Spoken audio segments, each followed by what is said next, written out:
Film के शुरुआत में हम मोना विल्स नाम की एक प्यारी लड़की को देखते हैं जो एक हॉस्पिटल में सर्जिकल नर्स का काम करती थी। उसी हॉस्पिटल में एक महिला को एडमिट किया जाता है जिसकी इलाज के दौरान मृत्यु हो जाती है। यहीं पर उस औरत का बेटा भी बैठा हुआ था जो अपनी मरी हुई माँ को गंदी गंदी गालियाँ दे रहा था। मोना जब उसके मुंह से गंदी गंदी गालियों को सुनती है तो हैरान रह जाती है, लेकिन मोना उसे कुछ भी नहीं बोलती और वहाँ से चली जाती है। थोड़ा आगे जाने पर मोना को उसकी दोस्त मिलती है और बोलती है कि क्या वह ब्लाइंड डेट पर जा रही है। तब मोना उसकी भी बात का कोई जवाब नहीं देती और यहाँ से चली जाती है। और जब मोना का शिफ्ट खत्म होता है तो वह लॉन्ड्री से अपने कपड़े लेती है और साइन करने लगती है। मोना के चेहरे को देख करके पता चलता है कि उसे गंदी चीजें बिल्कुल भी पसंद नहीं थी। अब मोना यहाँ से अपने डेट से मिलने के लिए उनके घर पर पहुंचती है, तभी उनका कुत्ता मोना पर हमला कर देता है जिससे उसकी ड्रेस फट जाती है। इससे मोना को बहुत बुरा लगता है और उसका दिमाग खराब हो जाता है। इसके बाद मोना का पिता अपनी बेटी को घर के अंदर बुलाता है।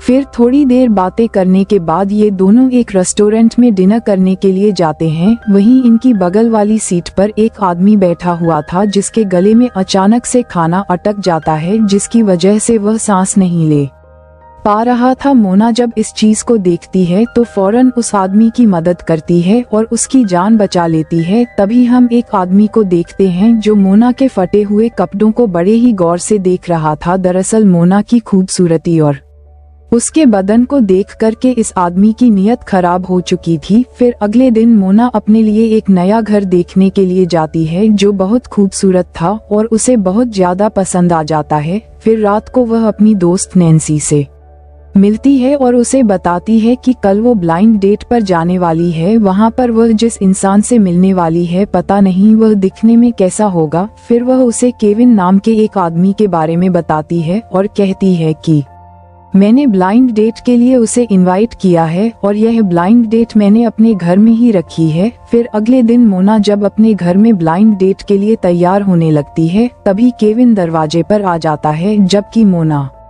अभी तक पूरी तरह से तैयार भी नहीं हुई थी। मोना दरवाजे पर जब केविन को देखती है तो बहुत ज्यादा हैरान हो जाती है और केविन भी उसे देखकर कुछ अजीब तरह की हरकतें कर रहा था। ये देख कर के मोना उसे कहती है कि तुम अपने आप को थोड़ा रिलैक्स करो, तब तक मैं कपड़े बदल करके आती हूँ। केविन यहाँ पर जब बहुत सारे बॉक्स को देखता है तो मोना से पूछता है कि क्या तुम घर शिफ्ट करने वाली हो। तब मोना भी हाँ में जवाब देती है।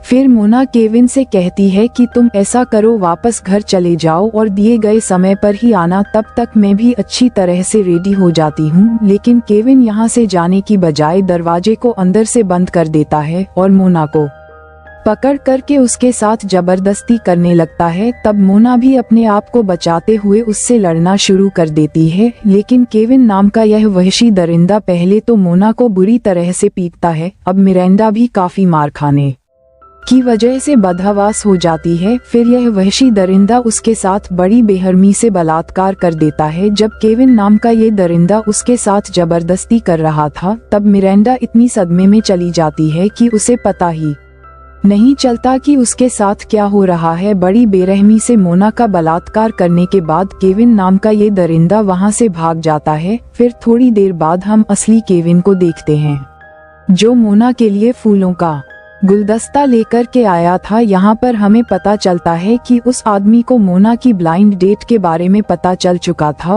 और इसी वजह से वह केविन बनकर आया और मोना की इज्जत की धज्जियां उड़ा करके चला गया। अब जैसे ही असली केविन मोना के घर के दरवाजे को खोल करके अंदर आता है, मोना को बदहवास और बुरी हालत में देखकर हैरान हो जाता है। फिर वह फौरन पुलिस को कॉल करके बताता है और यहाँ आने के लिए कहता है। थोड़ी ही देर में पुलिस आ जाती है और केविन से पूछताछ करती है। तब केविन उन्हें सारी बात बताता है। उसके बाद मोना को हॉस्पिटल ले जाकर के भर्ती कर दिया जाता है। फिर कुछ दिनों बाद मोना को देखते हैं जो बहुत ज्यादा सदमे में थी। इस हादसे का उसके दिमाग पर इतना गहरा असर हुआ था कि वह किसी से भी बात नहीं कर पा रही थी। यहाँ तक कि जब उसके पिता उससे मिलने के लिए आते हैं तो वह उनसे भी बात नहीं करती। फिर मोना के पास पुलिस वाले आते हैं और उससे पूछताछ करने की कोशिश करते हैं वह उससे उस आदमी के बारे में पूछते हुए कहते हैं कि क्या तुमने पहले भी कभी उसे देखा था। ये सुनकर के मोना अपने दिमाग पर जोर डालती है और याद करने की कोशिश करती है। तभी उसे याद आ जाता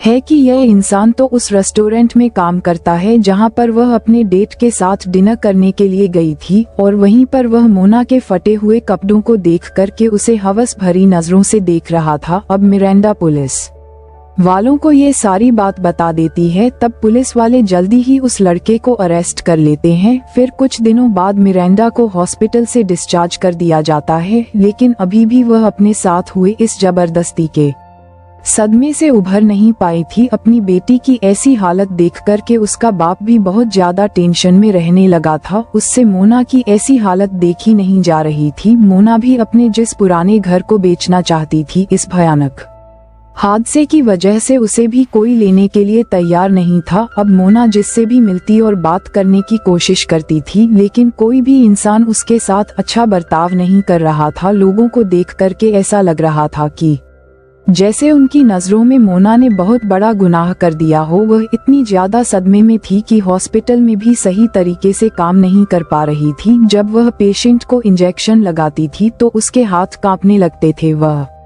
हमेशा ही अपने साथ हुए बलात्कार के बारे में सोचती रहती थी। सही तरीके से काम नहीं करने की वजह से सीनियर डॉक्टर भी उस पर गुस्सा करने लगे थे। फिर घर जाने के बाद मोना रात को एक लेटर लिखती है और उसी बलात्कारी, जिसका नाम विलियम था, उसे जेल में भेजती है। उस लेटर को भेजने के बाद उसे थोड़ा रिलैक्स महसूस होता है। दरअसल मोना अपने साथ हुए बलात्कार का बदला लेना चाहती थी। अब धीरे धीरे वह थोड़ा खुश भी रहने लगी थी। उसे खुश देख करके उसके पिता और मोना के कुछ दोस्त भी रिलैक्स महसूस कर रहे थे। मोना ने विलियम को जो लेटर लिखा था वो उसने बगैर पढ़े ही वापस भेज दिया था, लेकिन मोना यहीं पर नहीं रुकती। वह एक के बाद एक बहुत सारे लेटर सेंड कर देती है, लेकिन विलियम उसके लेटर को बगैर पढ़े ही वापस भेजता रहता था। इसके बाद मोना अपने घर का रिनोवेशन करवाती है ताकि उसे अच्छा फील महसूस हो सके। फिर वह अपने पिता के डॉग को स्लो पॉइजन देती है।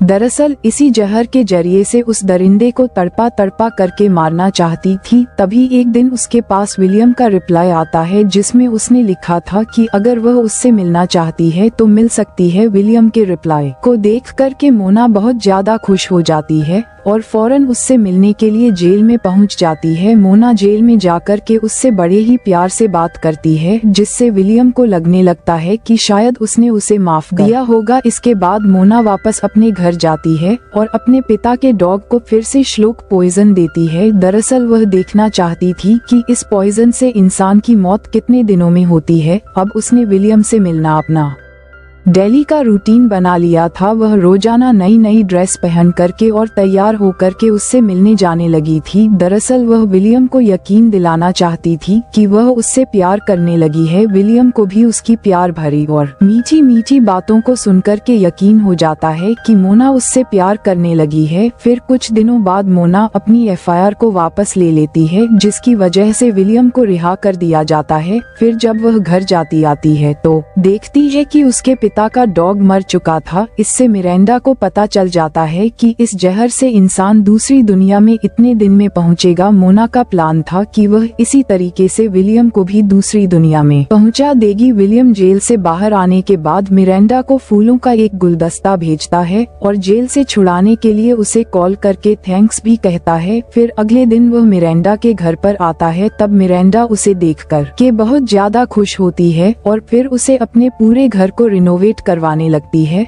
मिरांडा के पिता की एक हार्डवेयर की शॉप थी। जब वह विलियम को देखते हैं तो उन्हें यकीन नहीं होता कि आखिर ये दरिंदा बाहर कैसे आ गया। वह मोना के पास जाकर के विलियम के बारे में पूछते हैं। तब मोना उन्हें अपने खतरनाक प्लान के बारे में बताती है। ये सुनकर के वह बहुत ज्यादा गुस्सा करते हैं और मोना से कहते हैं कि तेरा दिमाग खराब हो गया है। तब मोना उन्हें कहती है कि मैं अपने साथ हुई ज्यादती का बदला लेकर के रहूंगी। यह सुनकर के उसके पिता चुपचाप यहाँ से चले जाते हैं। फिर अगले दिन विलियम वापस मिरांडा के घर पर आता है और अपने काम पर लग जाता है। मोना किचन में जाती है और उसके लिए एक ड्रिंक बना करके लाती है। मोना ने उस ड्रिंक में स्लो पॉइजन की वह सारी गोलियां डाल दी थी जो उसने अपने पिता के डॉग को दी थी। अब जैसे ही विलियम उस ड्रिंक को पीता है उसके पेट में जबरदस्त दर्द होने लगता है। फिर वह वॉशरूम में जाता है और वहीं पर बेहोश होकर के जमीन पर गिर जाता है। जब उसे होश आता है तो वह अपने आप को बंधा हुआ देखता है। दरअसल मोना ने उसे बेसमेंट में ले जाकर के एक बेड पर बांध दिया था। यहाँ पर मोना विलियम को एक दवाई देती है ताकि उस जहर का असर जल्दी ना हो। वह विलियम को धीरे धीरे और तड़पा तड़पा करके मारना चाहती थी। इसके बाद वह विलियम को बड़ी बेरहमी से टॉर्चर करते हुए उसकी उंगलियों के नाखूनों को उखाड़ देती है और उसे कहती है कि हरामजादे, तूने जो मेरे साथ किया था वह इससे भी ज्यादा भयानक और दर्दनाक था। ये सुनकर के विलियम रोते और गिड़गिड़ा हुए उससे कहता है कि प्लीज मुझे माफ कर दो, लेकिन मोना की आंखों के सामने वही दर्दनाक सीन घूम रहा था। वो इस दरिंदे को कभी भी माफ नहीं कर सकती थी। फिर मोना उसके नीचे के हिस्से को काट करके फेंक देती है जिससे यहीं पर उसकी दर्दनाक और तड़प तड़प करके मौत हो जाती है। इस दरिंदे को मारने के बाद मोना को बहुत ही ज्यादा सुकून और खुशी मिलती है। फिर अपने डेट के पास जाती है और उन्हें सारी बात बता देती है और इसी सीन के साथ यह शानदार मूवी खत्म हो जाती है। दोस्तों, हम आपके लिए ऐसी ही मूवीज एक्सप्लेन करते रहेंगे, तो आप चैनल को सब्सक्राइब जरूर करें।